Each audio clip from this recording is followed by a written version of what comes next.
Could you start with just telling me your name? Yes, I'm Betty Dailey-Nugent. I grew up on a farm in Michigan in Oceana County in Crystal Township, which was an Indian reservation. And I was there until I was 19. And I left there to go to Traverse City, Michigan to be a nurse. We were farmers, and what happened was back in the 40s, farms were given farm subsidies, farmers were, and my father took that money and brought us to Florida because it was cheaper to go to Florida than to buy clothes for 5 children. So we came to Florida for winters. We came to Tampa, and my father built us a little cement block house in Tampa near the Hillsborough River, and we went to Mendenhall School. And we actually went to a school that had more than a whole family in, which was a one-room schoolhouse in Michigan. And in Florida, we got to experience individual classrooms, which was really neat. We did some neat things. They had a children's parade in Tampa, and it was before the Gasparilla Parade. And what happened was we were dressed like Hansel and Gretel was our school's parade unit. And I had a blue skirt and a white blouse with a little vesty black thingy around the middle. And a scarf on my head, a blue scarf on my head. And my sister and I were in that parade. And I lived 25 years in Michigan and 25 in Wisconsin and almost 25 in Florida. I've got one more year and I'll have 25 in Florida. So I'm 74 years old. After going through a lot of things in life and my husband passing in 1983, I decided to come to Florida to do something good.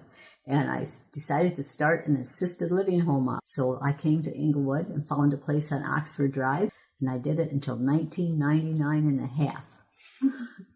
And then I closed it up because I wore myself out and tried to do some other things. I knew I'd always have to be a working girl because I was single. I bought a house on Perry Street. I looked all over Englewood for a house for a bed and breakfast, and I couldn't find quite the right house. And finally, one day, I drove down the street, and I saw this lonely house. And I thought, that house needs some love. Anyway, and there was a man out in the yard next door fixing some windows. And I said, do you know who owns that house? And he says, you talk to Liz. She's inside. So Liz stuck her head out the window and said, oh, yes, the Lampp sisters own that house, and they live on the corner. And then I contacted the ladies, and I purchased it for $34,000, which was wonderful.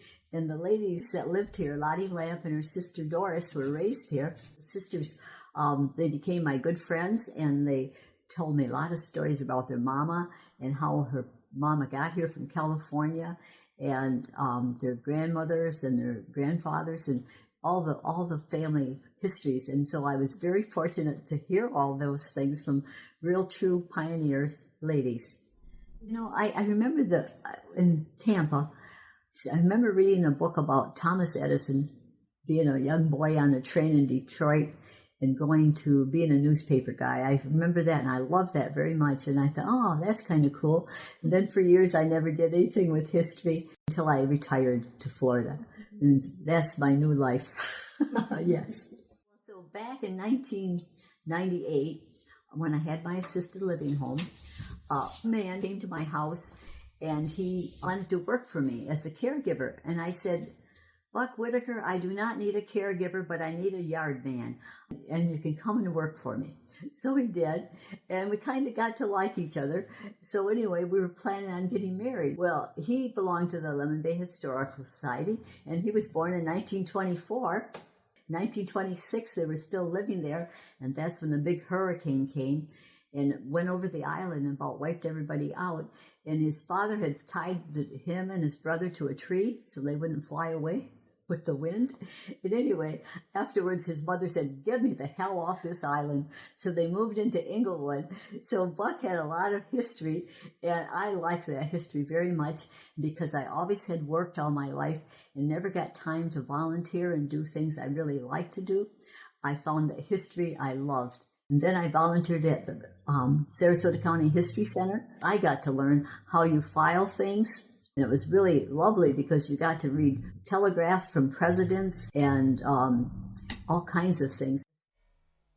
Like Eleanor Roosevelt said, you don't know about your history. You don't know about your future until you know about your past. And that's very true. If you know about your past, you know which direction to go. It's just good to know about your ancestors because they're good stories. I think storytelling is good. And Englewood has changed, in the beach in Englewood has changed. You could go from St. Petersburg down to Anna Marie Island and through down this way, and it was just little causeways, and you could get out of your car and go off the road and be right on the beach. And nowadays they have built up roads and barricades on the side, so you can't do that type of thing anymore. But the water is very important to Englewood because it's a fishing village, and a fishing village helped provide people in hard times with food because they would catch the fish, salt it, and take it north and trade it for potatoes and vegetables, and that's how they survived the Depression.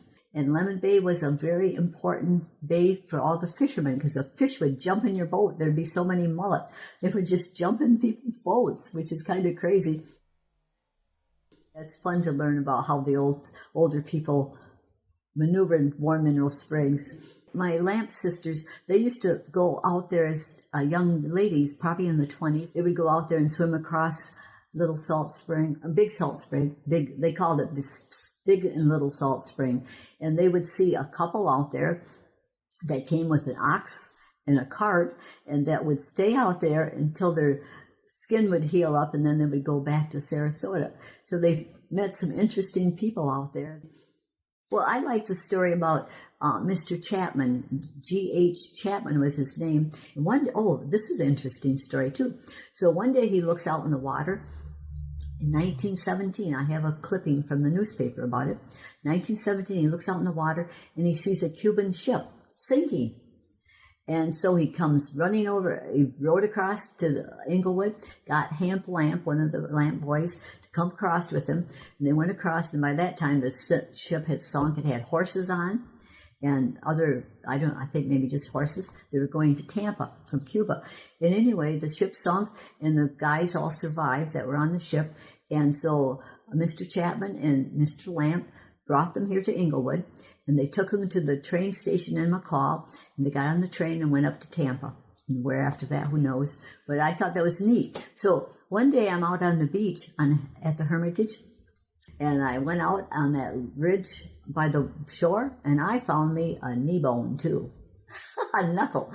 Yes, I did. And I was so excited. I thought, isn't this neat? And it could have been from that horse, the horses that fell off that ship, you know? So you can find all kinds of artifacts in the waters around Englewood.